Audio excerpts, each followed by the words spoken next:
Muy buenos días a todos. Les damos la bienvenida al ciclo de microcharlas CEPIC. En esta ocasión se llevará a cabo la charla sobre Ley 257-6116, un poco de historia. Esta capacitación estará a cargo del tesorero del CEPIC, el ingeniero José María Izaguirre. Las preguntas para el orador se realizarán a través de la opción Preguntas y Respuestas y serán respondidas al final de la presentación. Aquellas preguntas que por cuestiones de tiempo no lleguen a responderse serán contestadas por correo electrónico. Asimismo, a través de la opción del chat podrán realizar consultas de conexión u otro tipo de inconvenientes a los usuarios de soporte identificados como MBL y FD. Estas charlas se realizarán de forma periódica, las cuales se publicarán en nuestra página web www.cepic.org.ar y en nuestras redes sociales Facebook, Instagram, Twitter y LinkedIn. Muchas gracias por su atención y nuevamente bienvenidos.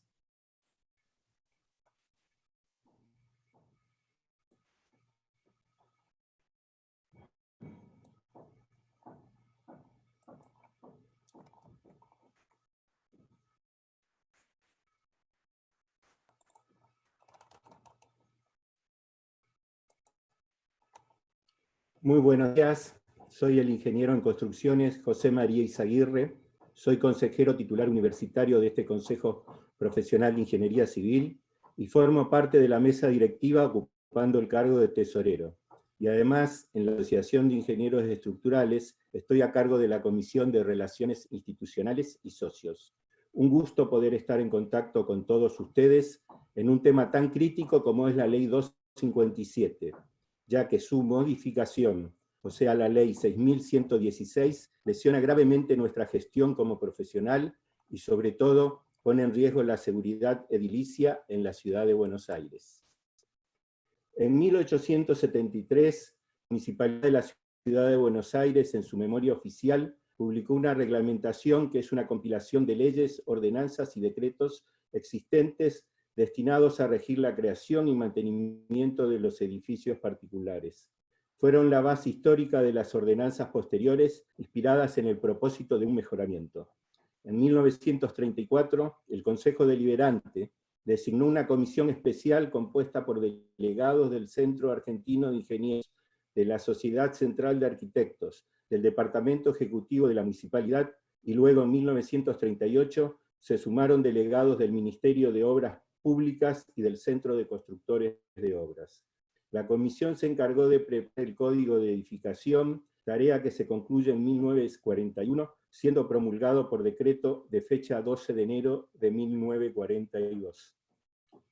El Código de la Edificación, en la versión de 1942, en el artículo 6113, obligación del propietario, decía: todo propietario está obligado a conservar cualquier parte del edificio en perfecto estado de solidez e higiene, a fin de que no pueda comprometer la seguridad y salubridad. El aspecto exterior de un edificio se conservará en buen estado por renovación del material, revoque o pintura, de conformidad con lo establecido en este código. A este efecto se tendrá en cuenta su emplazamiento y las características del lugar. Los toldos sobre la vía pública serán conservados en buen estado. El Código de Edificación de 1977, en el artículo 6311, obligaciones del propietario relativas a la conservación de las obras, mantiene los enunciados referidos a la estética y a los toldos, quedando el artículo primero redactado de la siguiente manera: el propietario está obligado a conservar y mantener una obra o cualquiera de sus partes en perfecto estado de uso, funcionamiento, seguridad, higiene, salubridad y estética. La seguridad es la que más significado tiene en la inseguridad estructural, por la magnitud de los daños a personas y bienes que puede ocasionar, tanto sea a sus moradores como a terceros y transeúntes, ya que una de sus partes constituyen los balcones como uno de los demás componentes de la fachada. El Código de Edificación tiene por objeto establecer los requisitos y procedimientos básicos para las etapas que componen una obra en cualquiera de sus variantes, tanto para la presentación y elaboración de su proyecto, la ejecución y fiscalización de la misma, y las obligaciones y controles que hacen a la conservación. Define además los estándares constructivos de habitabilidad seguridad, funcionalidad, accesibilidad y sustentabilidad, así como también establece condiciones generales para la prevención y extinción en caso de incendio. Ahora bien, el mantenimiento es el conjunto de actividades destinadas a conservar un edificio o las partes que lo componen, para que éste cumpla con una fiabilidad adecuada y con las exigencias básicas establecidas en el presente código. Y el propietario, por sí o representado por un tercero autorizado, se encuentra obligado a conocer y cumplir la normativa contenida en el presente código. Está entre sus obligaciones conservar en buen estado la edificación mediante un adecuado mantenimiento y el uso de sus espacios e instalaciones. En los 200 kilómetros cuadrados que cubre la ciudad de Buenos Aires, según el censo de 2010, han sido individualizados 1.082.998 inmuebles, muestra clara del desarrollo alcanzado hasta esa fecha. Corresponde realizar un nuevo censo este año 2020.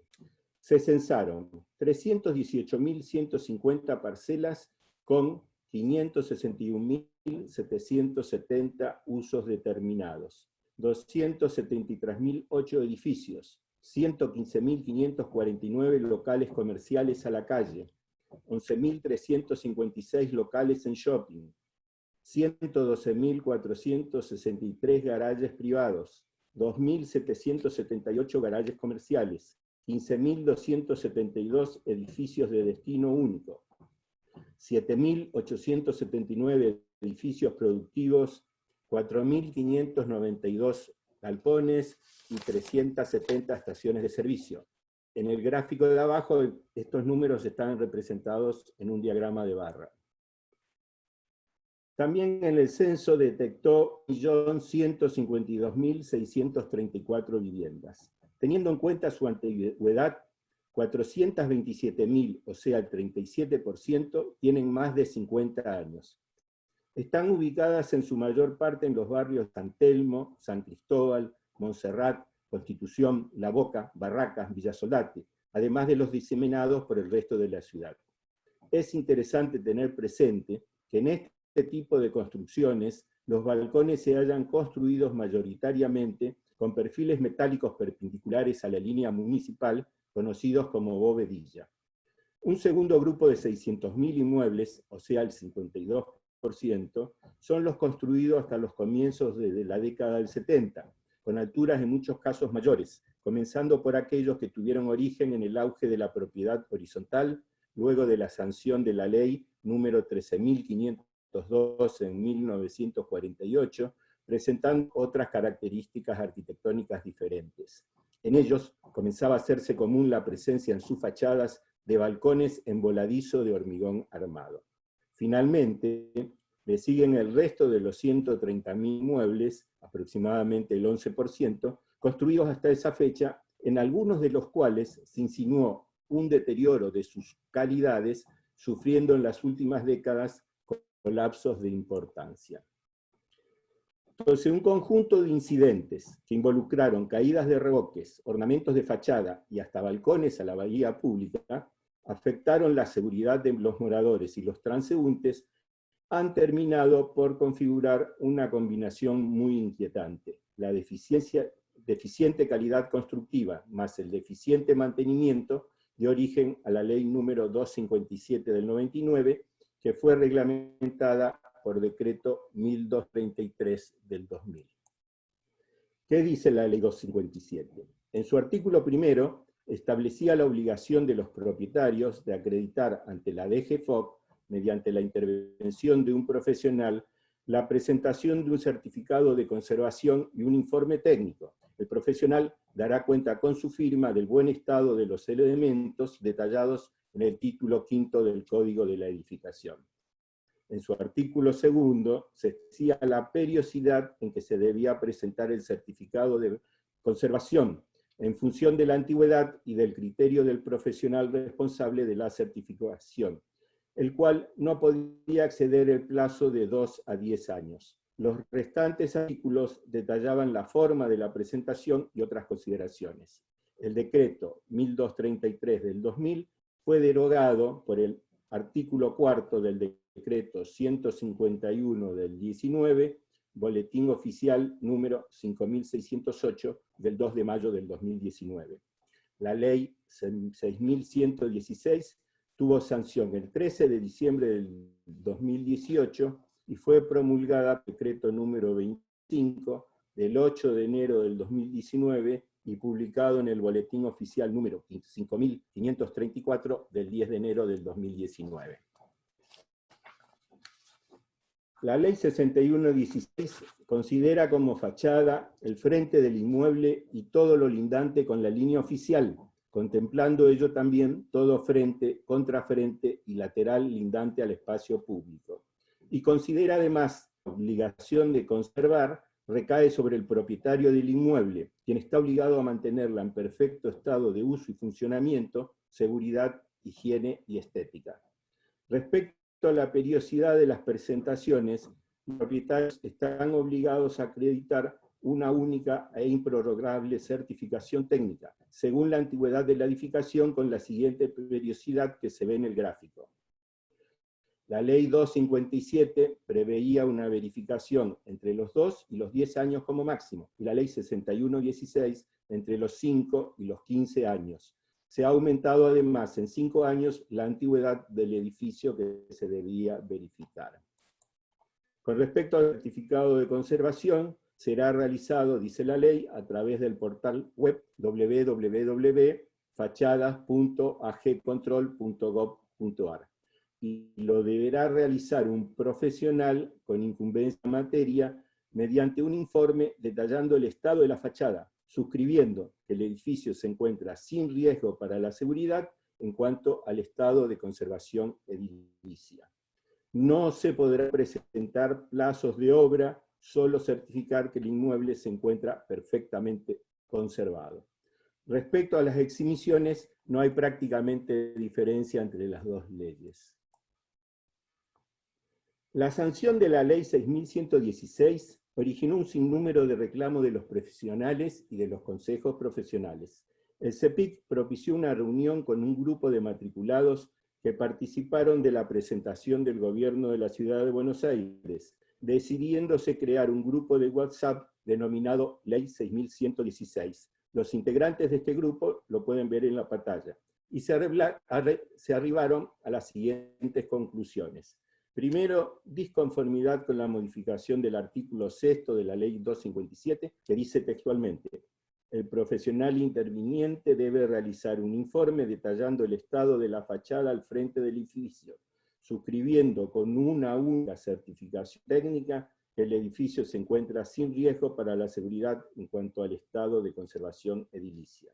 Segunda, incluir al pie del certificado de conservación la fecha de la próxima conservación de acuerdo a la evaluación del profesional, poniendo el día, el mes y el año.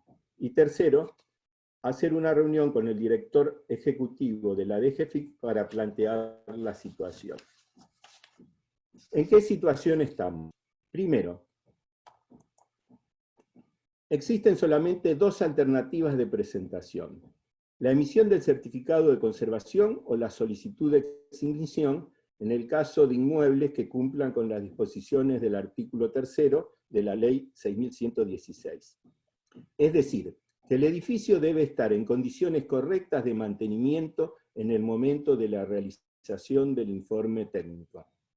Caso contrario, no se puede emitir el certificado de conservación, o sea que no existe la posibilidad de otorgar plazos de obra ni sus ampliaciones. La fecha de la próxima presentación la define el sistema. No obstante ello, el profesional puede presentar a los propietarios y en forma adicional a la información que se carga en el correspondiente sistema TAD del gobierno, un informe en el que conste una sugerencia sobre las tareas básicas que conviene realizar para mantener la fachada en correctas condiciones de mantenimiento. ¿Cuál es la responsabilidad del propietario?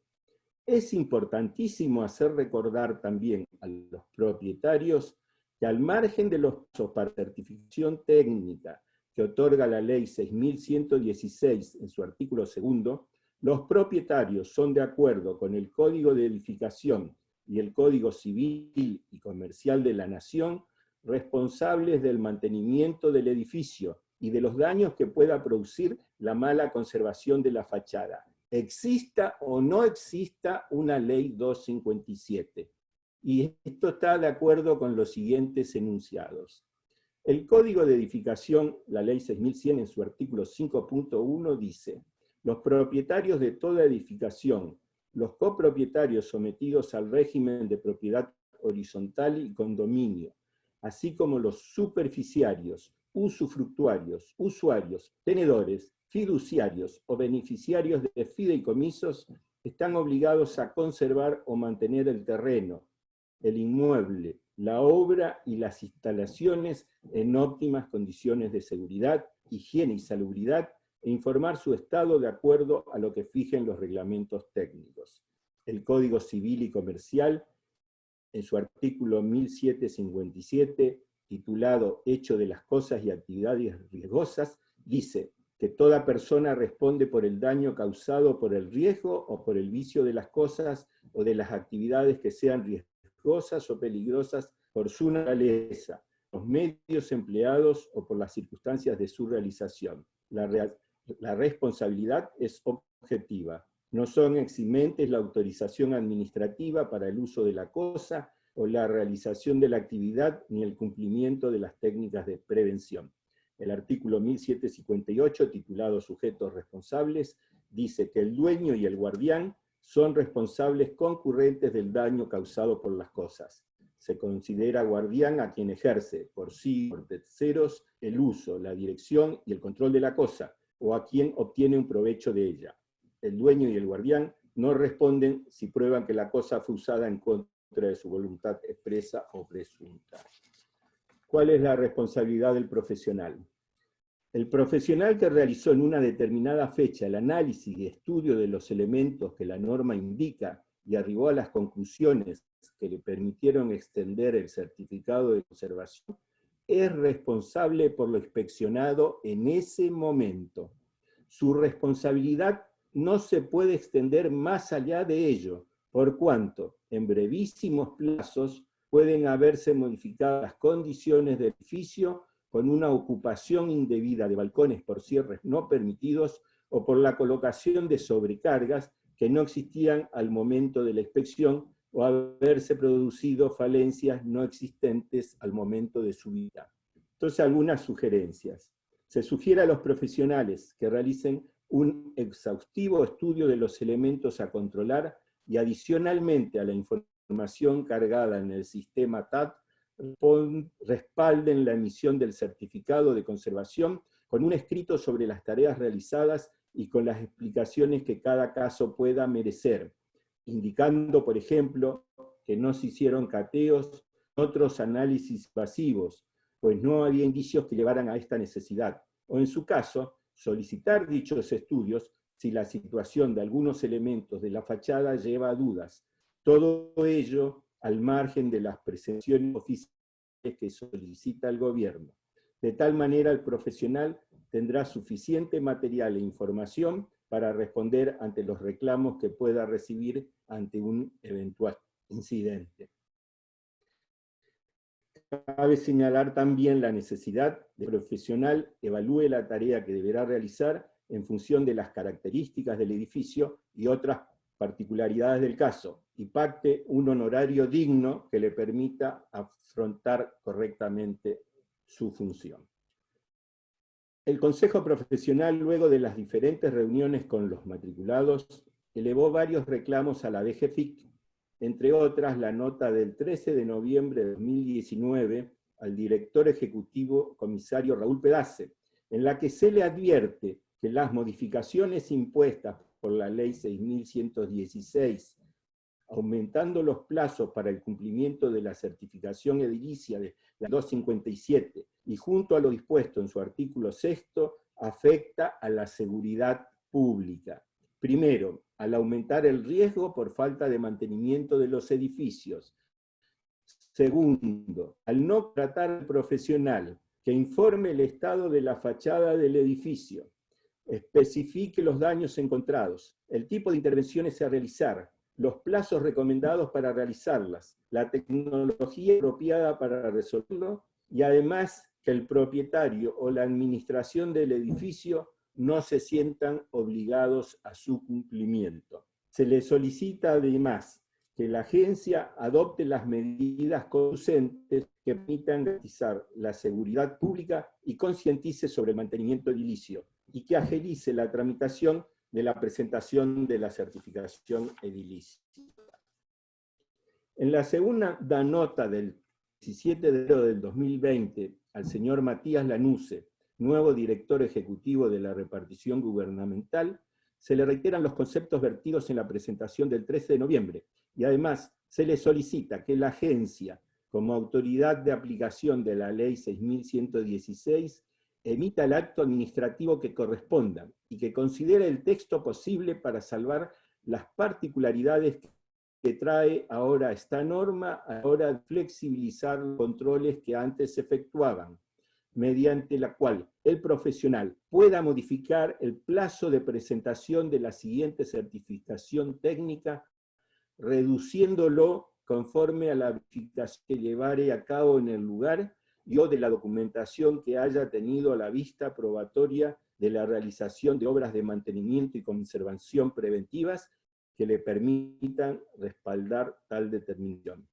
Finalmente, en el mes de enero de este año, se le solicitó una audiencia, la que aún no fue concedida por las autoridades gubernamentales.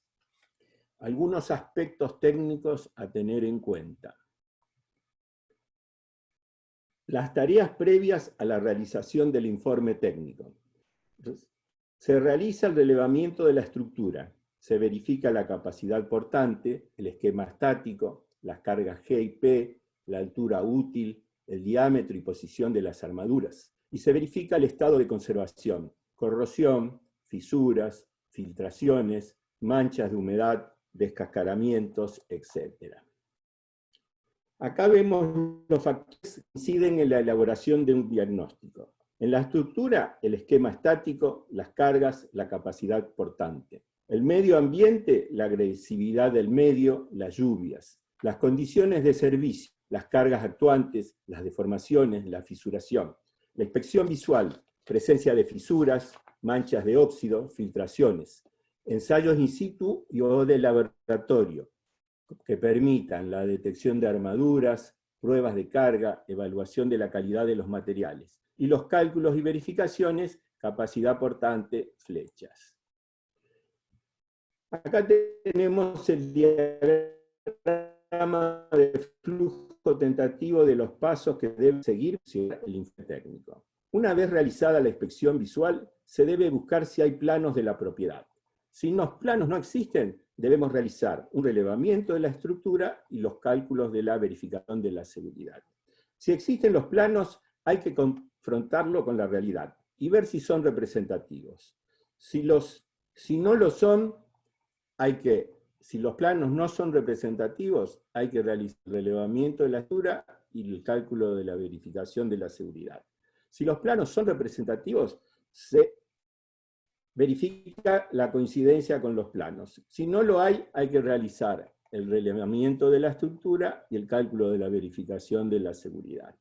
Si son coincidentes, hay que verificar que las cargas sean correctas. Si no lo son y hay cargas importantes, hay que verificar la seguridad.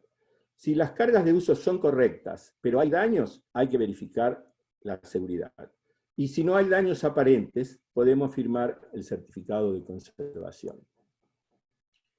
¿Qué tenemos que tener en cuenta en la inspección visual? Siempre teniendo en cuenta las cargas de uso, la presencia de humedades y manchas, fisuras en elementos no estructurales y en elementos estructurales. En elementos no estructurales, en pisos, zócalos, parapetos, revoques, aumentos, cielos rasos.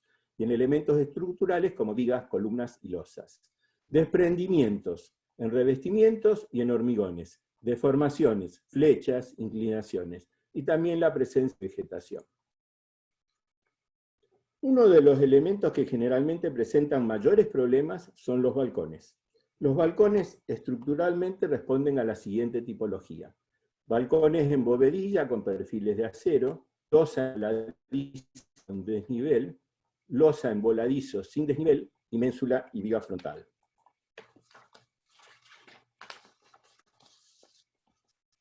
En esta diapositiva hay una planilla con valores de carga permanente, sobrecarga, carga total real según reglamento y cargas habituales de diseño para los distintos tipos de balcones. Con respecto a la sobrecarga, a partir de la vigencia del reglamento CIRSOC 1082-1083, la sobrecarga de hormigón armado es de 500 kilos por metro cuadrado. Como muchos de los edificios en la ciudad de Buenos Aires, sobre todo los construidos en el radio antiguo, son anteriores a esa fecha, se diseñaron con la norma DIN 1045, que establecía una sobrecarga de 300 kilos por metro cuadrado. Entonces, a efectos de una verificación, se debería realizarla con la sobrecarga de reglamento y evaluar cuál es el resultado que se obtiene. En esta diapositiva podemos ver algunas fotografías con cargas que con seguridad no han sido previstos en su diseño original. Cerramientos de distintos tipos,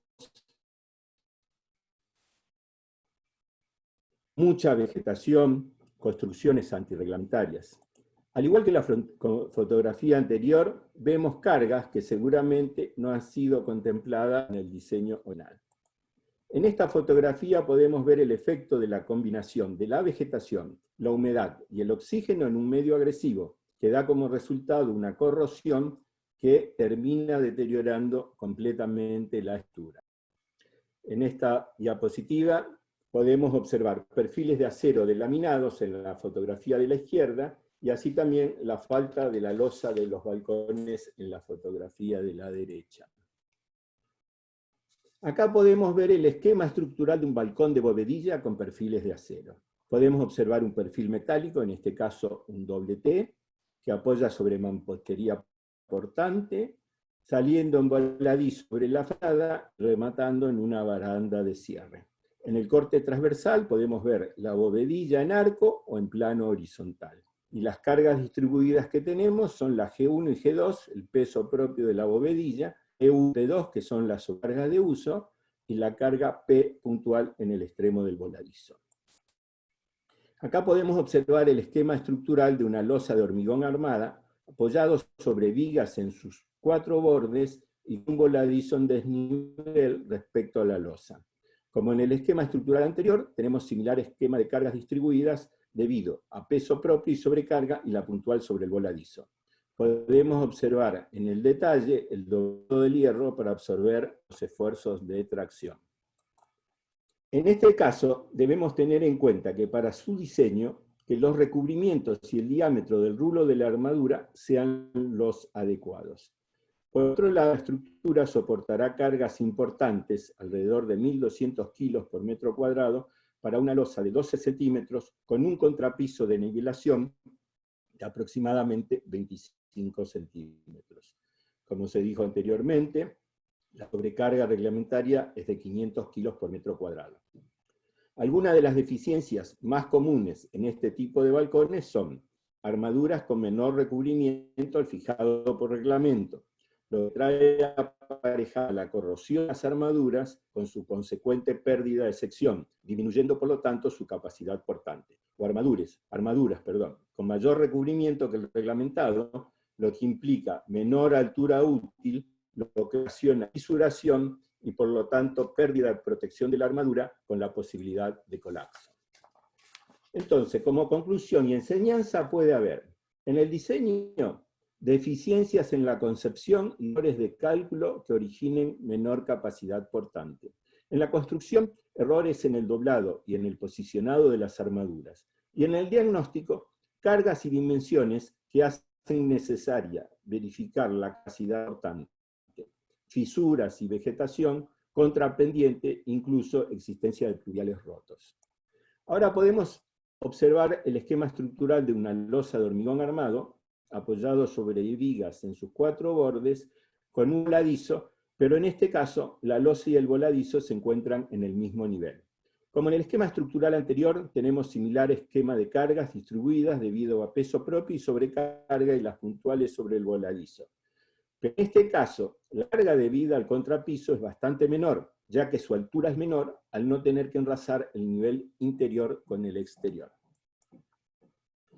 En esta diapositiva podemos ver la diferencia entre un voladizo armado en forma correcta y un voladizo armado en forma incorrecta.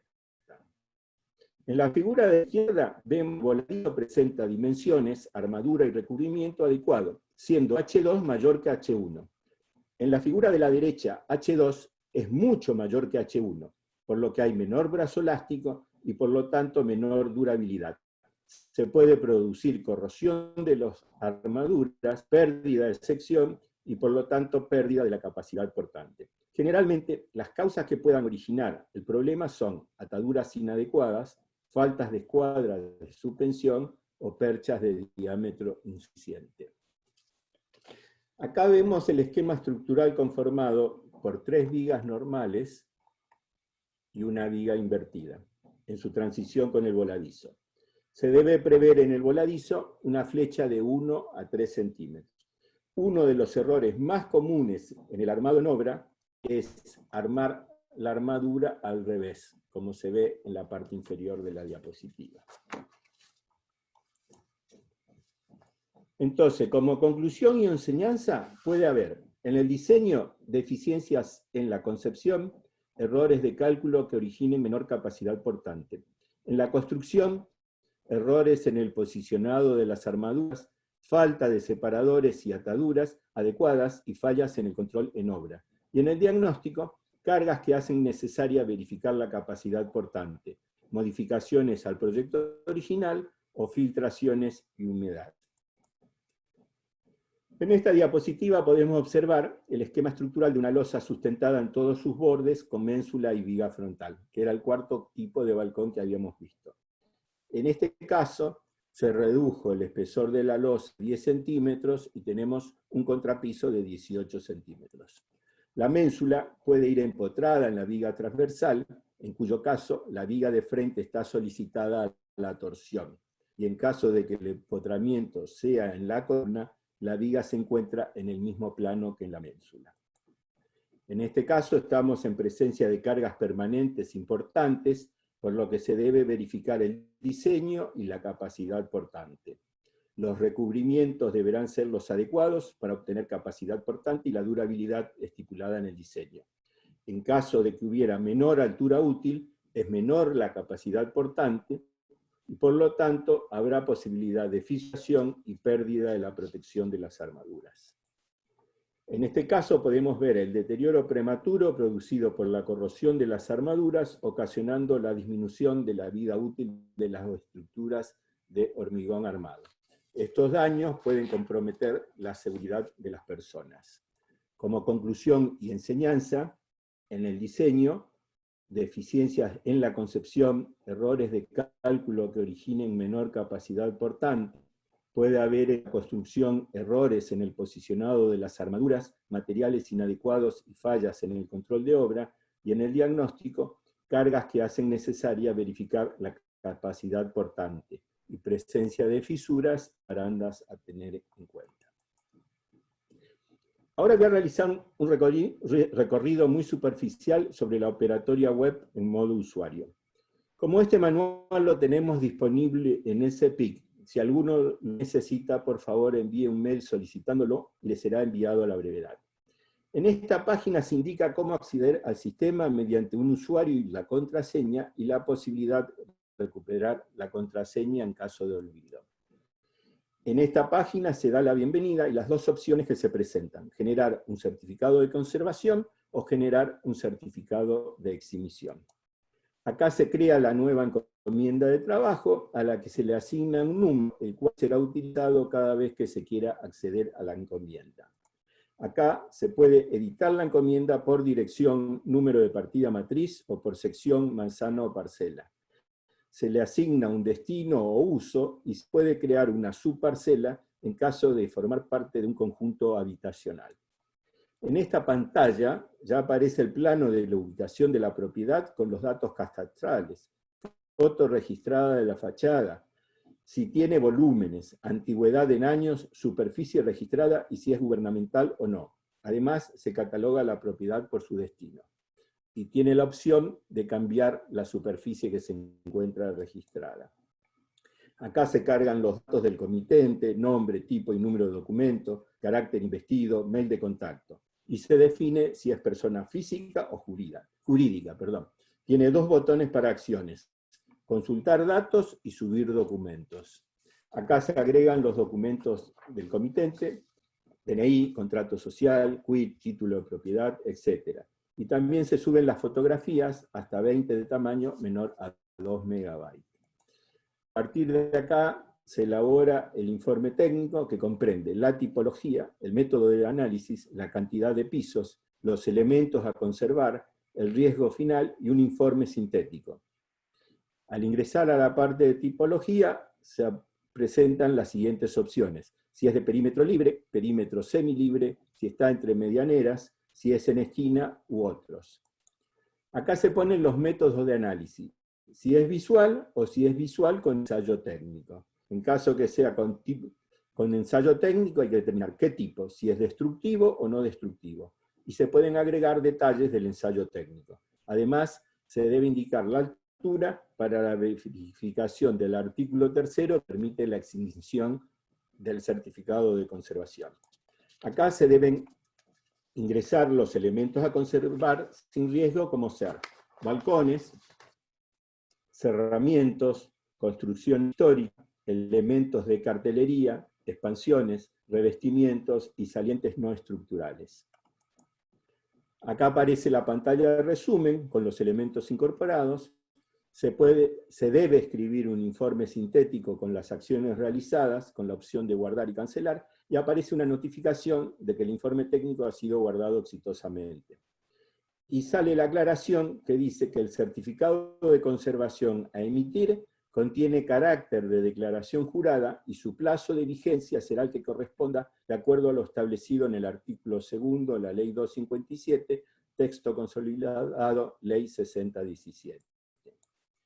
Acá aparece la solapa para enviar el informe al Consejo Profesional. Se puede descargar la encomienda, el informe técnico y el certificado de conservación una vez que fue aprobado por el Consejo Profesional, ante el que el profesional está matriculado.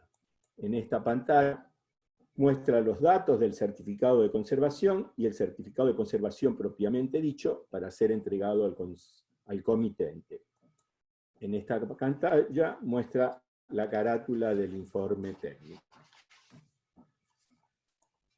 Bueno, mis agradecimientos a los ingenieros Raúl Usni y Tomás del Carril por su autorización para utilizar algunas fotos y esquemas en esta presentación. Los mismos fueron parte del curso de actualización profesional dictada por dichos ingenieros en la Asociación de Ingenieros Estructurales en el mes de julio del 2003. Al Consejo Profesional de Ingeniería Civil por permitirme esta presentación y a su personal por la colaboración prestada, especialmente a Alberto Sáez, Virginia Leighton y Florencia de Biasi. Al asesor legal del CEPIC, doctor Diego Oribe, y al ingeniero Raúl Barneche por el asesoramiento recibido. A los colegas integrantes del Grupo Ley 6116 por su empuje, por su apoyo y sus aportes en defensa del ejercicio profesional. Y por último, a todos ustedes que han tenido la gentileza de escuchar. Bueno, hasta acá terminé.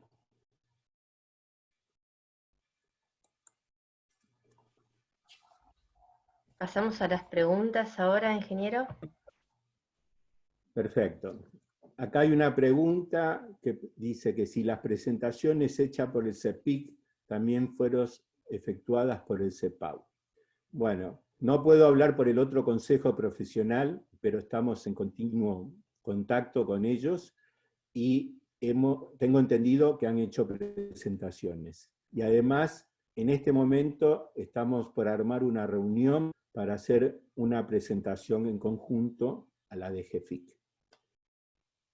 Hay otra pregunta que dice, ¿hasta cuándo se prolongaron los vencimientos de los certificados ya emitidos y vencidos? ¿Se podrán hacer presentaciones ante la AGC. Bueno, la verdad tendría que consultar hasta cuándo es la prórroga, pero las presentaciones a través del sistema que tiene el Consejo Profesional de Ingeniería Civil, se pueden seguir haciendo presentaciones de la Ley 257. ¿Debemos inscribirnos previamente en algún registro para poder realizar estos controles e informes técnicos? El profesional debe estar inscrito en el gobierno de la ciudad. Primero tiene que tener la matrícula registrada en el Consejo Profesional. Y por otro lado, tiene que estar inscrito en el gobierno de la ciudad, registrado, para poder hacer la presentación a través del sistema TAT. Después pregunta, ¿la ley 6116 complementa o sustituye la 257? Bueno, yo le voy a compartir la pantalla nuevamente con la presentación para responderle al ingeniero Mariscotti, al doctor Mariscotti, perdón.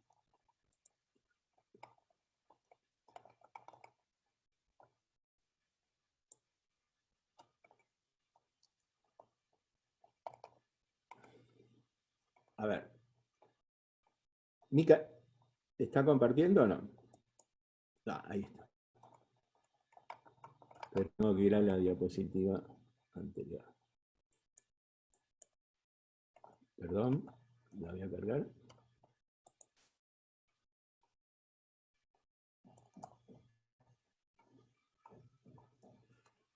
Esta pantalla que yo puse fue con un propósito. Para mí son las dos tablas de la ley 257 y la 6116. La ley 6116 modificó y reemplaza la ley 257. A mi criterio y al de la mayoría de los profesionales, la ley 6116 debería volver a lo que fue la ley 257. Como la ley fue aprobada por la legislatura, no se puede modificar la ley salvo por otra ley. Pero sí, lo que nosotros pretendemos es tratar de que se modifique el decreto reglamentario y permita al profesional poner a su criterio cuáles son los plazos con los que se debe realizar la próxima presentación. Y que si hubiera algún problema en la verificación que se hace, que se le den los plazos nuevamente de obra para conservar y poner el edificio en condiciones. Tenemos que tener en cuenta que acá lo que estamos afectando es la seguridad pública, la seguridad edilicia de todos, del que vive en el edificio, del que circula por la calle y del profesional que está avalando con su firma que el edificio se encuentra en buenas condiciones. Creo que no hay más preguntas. A ver si queda alguna otra pregunta. Dice, si un balcón se cae al día siguiente, que el profesional lo certificó, ¿tiene alguna responsabilidad? Y si cae a los 14 años, habiendo obtenido un certificado por 15 años, claramente hay grises que habrían que blanquear.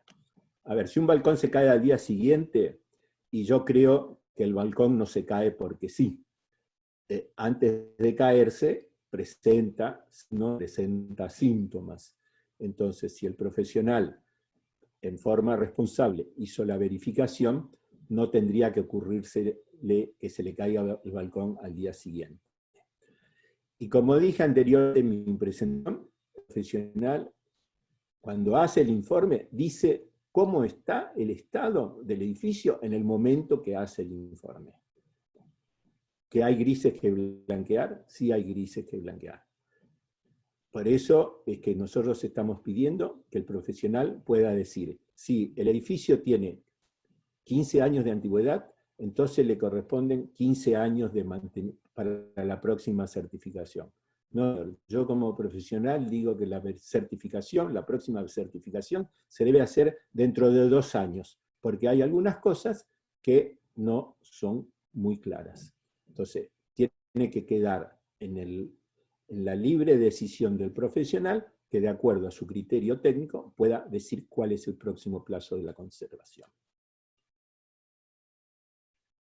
Después dice, para hacer la certificación hay que realizar la inspección en el lugar, tenemos autorización, soy arquitecto. lógico que si usted va a hacer una inspección, tiene que tener autorización del propietario que lo contrató. Y lógico que hay que hacer una verificación, y los arquitectos lo hacen a través de su consejo profesional. Buen día, muy buena presentación. Mi consulta es en lo referente a los ensayos propuestos en la presentación, como control de fisuras, posicionamiento de armaduras, etc. ¿Existe alguna referencia a las normas para aplicar dichas verificaciones y asegurar la correcta aplicación, o algo que queda a criterio del profesional que realiza la certificación? Esto queda totalmente a criterio del profesional. Existen empresas y existen elementos para hacer gamografía, se puede usar pachómetros, hay distintos instrumentos para hacer cateos y para hacer verificaciones. Como dije anteriormente, que algunos pueden ser invasivos y otros no invasivos, algunos destructivos y otros no destructivos. Queda totalmente a criterio del profesional cuál es el paso que tiene que seguir. A ver si queda alguna otra pregunta. Para el caso de edificios de propiedad horizontal, los documentos a incorporar incluyen DNI, designación del administrador y certificado de dominio de la propiedad. La pregunta es, ¿con una escritura de un propietario alcanza? Sí, generalmente, en realidad, lo que hay que poner es la designación del administrador con el poder, con el acta de asamblea en la cual se lo designó, y con un certificado, un título de propiedad de alcanza. Otra pregunta dice, en la carga de informe técnico solicita declarar la existencia de equipos de aire acondicionado. ¿Qué responsabilidad tiene un profesional sobre un posible colapso de alguno de los mismos, siendo en muchos casos elementos que suelen ser fácilmente removidos o reemplazados? Bueno, por empezar, los aire acondicionados tienen que tener si tienen desborde sobre fachada, tienen que estar canalizados el desborde. No puede ser externo, está prohibido. Pero con respecto al estado, el mayor problema se presenta en las ménsulas, que a veces tienen afectados por corrosión y puede hacer que caiga el equipo. Como dije anteriormente, la responsabilidad es al momento en que el profesional realiza la inspección. Si viera que las ménsulas están en mal estado de conservación, tiene que intimar al propietario a que ponga las ménsulas como corresponde, el soporte de ley como corresponde. Hay otra pregunta.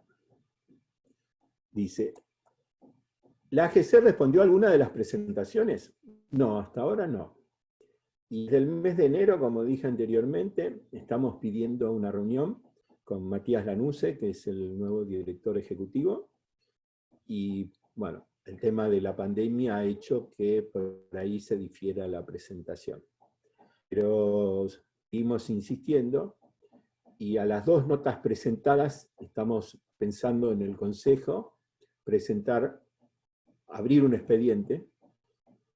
Pensamos que por ahí la nota cae en un cajón y se olvida, con un expediente registrado, puede ser que tenga un trato diferente. Hay una pregunta que dice si al modificarse el reglamento de la ley 6116 se podrán incorporar normas y sugerencias de uso de ensayos no destructivos para el análisis técnico. Como dije, la ley fue aprobada en la legislatura.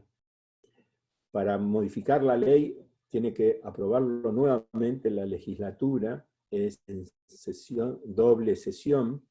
Nosotros estimamos que va a ser muy difícil que se modifique la ley.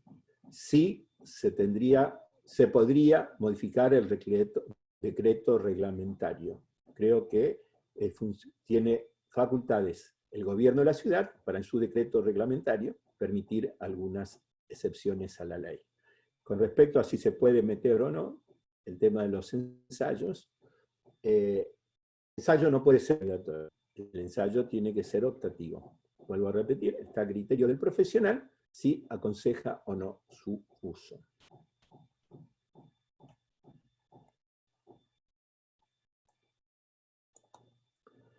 Si hay un arancel de honorarios, ¿y en qué tarea? En realidad, el arancel de honorarios, hay un arancel de honorarios en la página del Consejo, del CONCEPIC, del Consejo del CEPAU, pero es indicativo. El honorario no es obligatorio, pero sí da una idea de cómo, de qué se debe pautar para hacer un trabajo. Desde que salió esta ley, ¿hubo disminución con respecto al envío de las intimaciones hacia los propietarios consorcios de parte del GCBA? Lo que voy a responder es, me duele decirlo, pero generalmente se producen intimaciones cuando hay alguna catástrofe, cuando hay algún accidente con un balcón, con alguna propiedad, ahí se producen olas de intimaciones y reclamos. En este momento, con el tema de la pandemia, yo les puedo dar algún dato. Ha disminuido muchísimo la verificación de la ley 257. Lo que pasa es que, lamentablemente, los ingenieros no estamos autorizados a trabajar.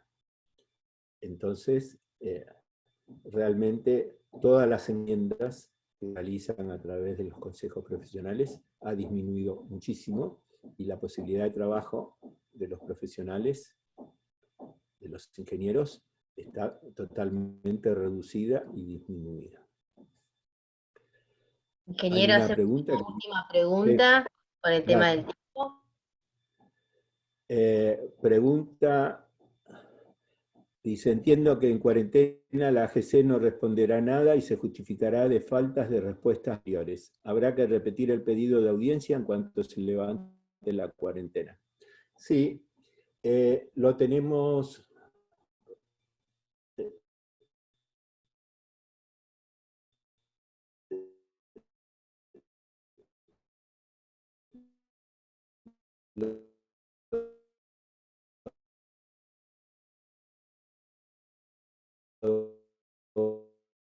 Lo vamos a repetir y también muchas.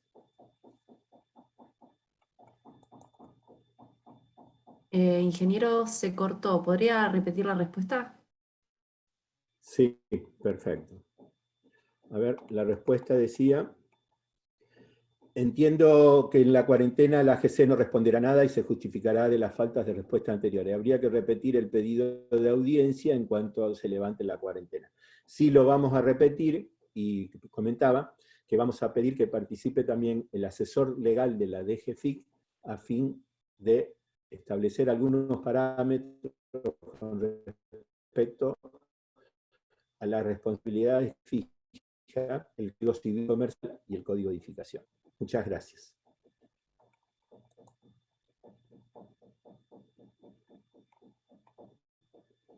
Listo, Virginia. Bueno, muchísimas gracias, ingeniero, por la exposición. Les recordamos que las preguntas que no llegaron a responderse serán contestadas por correo electrónico. Para mantenerse informados sobre las capacitaciones venideras, los invitamos a consultar la página web www.cepic.org.ar y a sumarse a nuestras redes sociales Facebook, Instagram, Twitter y LinkedIn. Les enviaremos una encuesta de satisfacción cuyas respuestas se traducirán en beneficio de nuestra institución. Muchas gracias por participar de la charla Ley 257-6116, un poco de historia.